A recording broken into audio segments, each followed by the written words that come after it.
Hello po mga kalingap, no? Day 17 po, no? Paggawa ng bahay. At ito po may mga ano na poste na dito sa harap, no? Nabuhusan na po 'yan. Hanggang doon, oh, 'yan. Pustihan na po, no? Wow! At syempre yung mga ano, asintada po, no? Yan, ganyan na po kataas. At nadugtungan na po yung ano doon sa loob. Oh. Tara, pasok tayo.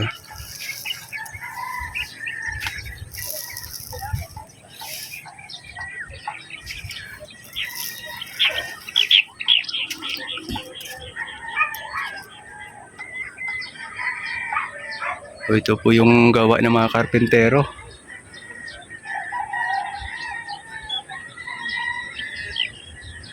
Yung nakalock na hollow blocks din sa may ano, sa may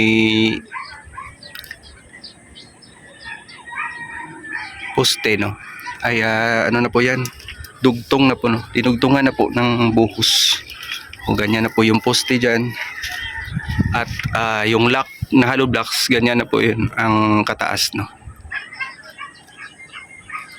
Kasi mag-header na po yan siya diyan, yung bakal. Gaya po nito. Ayan. Ito na po yung finished product. Yan na po yung sukat, no, sa taas.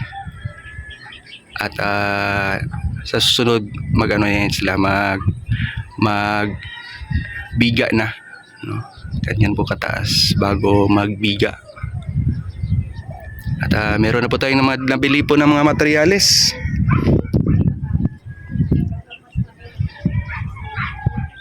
Yung kulang ang paggawa na lang po, no? Kasi hindi madali, no, na mag-assemble ng mga skeleton na ano, bakal. Kasi yan yung ipapatong dyan sa taas. Parang maglagay pa yata sila ng ano dyan, ng kabilya, yung bakal.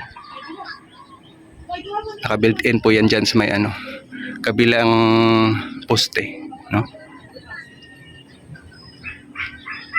So ito na lang po ang hindi nagawa dyan. Ayan, yung mga poste sa taas. At dito sa ano, likod, no, sa firewall. Yan lang po yung kulang. Ang ano din dito, mataas na. Mataas na dito yung piling, no, asintada. Pero ito pa rin ang kulang. Wala pang ano, header. Tsaka dun sa may bintana, wala pa din header. At dito sa pinto, no, kasi magkakaroon kasi ng ano diyan, pinto, no. Tapos paglabas doon, kumbaga maraming ano, lagusan.